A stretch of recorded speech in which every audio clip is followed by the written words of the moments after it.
Go ahead. Okay. Hey, everybody. This isn't exactly a total presentation, but what it is going to be an announcement for what I'm going to be doing on a future presentation, which will be coming up real soon, which I want certain people to pay attention to. David up at Micmac is one. Sean Ramon, my cousin, down outside the Bobby area.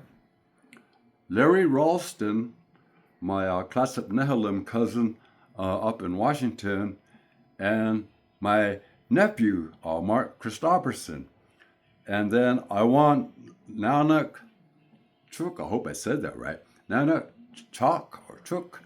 Anyway, the Maya from Belize, I'd like for them to pay attention to what I'm going to be doing at the next presentation. I'm just going to show a real quick overview just to say why I want David from Micmac to be involved as well as the Maya of Belize. I've been talking to the Maya Belize for the longest time because I've been trying to set up a relationship that will eventually become a business relationship. If you look at the very top here, it says a trade route from Albuquerque to Belize. And there's 35 degrees, 106 longitude, 35 degrees latitude. That's Albuquerque's latitude and longitude with the arrow. You follow that arrow, go all the way down. First you hit Edsna.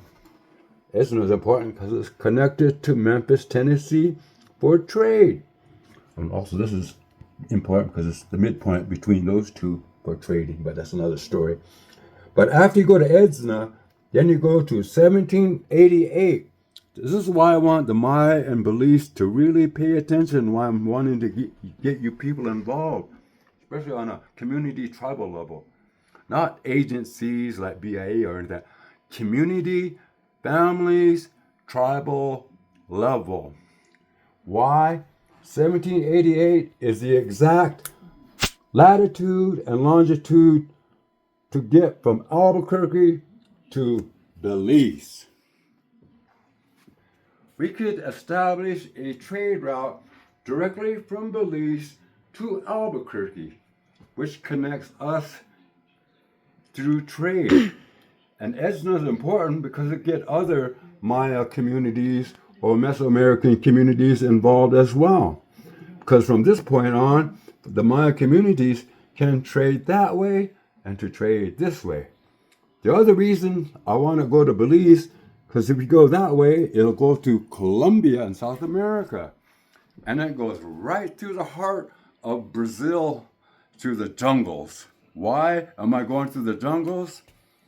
Because I believe our Northwest Coast tribes, pay attention, Larry Ralston and Mark Christopherson, that the Northwest Coast tribes like the Quinaults and other tribes up there can help the tribes in the jungles of Brazil to manage and operate their own forest enterprises. That is a responsible way of doing it, so you're not clear cutting everything. We already went through this for the last 100 years. We don't have to have them go through it for another 100 years. We could give them a shortcut because we already went through it already, and now we're managing our own forestry business, and you don't have to worry about corporations having to steal your land because you're running your own forestry business. And that's why I think it's important to connect to the people from Belize, to the tribal people going to the jungles of Brazil who never had trade contact before. We always concentrated on the urban Indians, nothing against them, Puma, Punka, Teotihuacan. But not all of us are urban Indians, including me. I'm going rural as you can get. So that's why I want to try to get down there to the natives in Brazil so that we could teach them forest management that is responsible.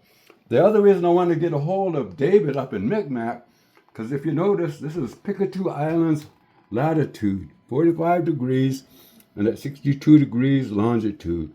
And if you go from 45 degrees in odd numbers, look where it goes. 45, Nova Scotia. 43, New Hampshire. 41, New York State.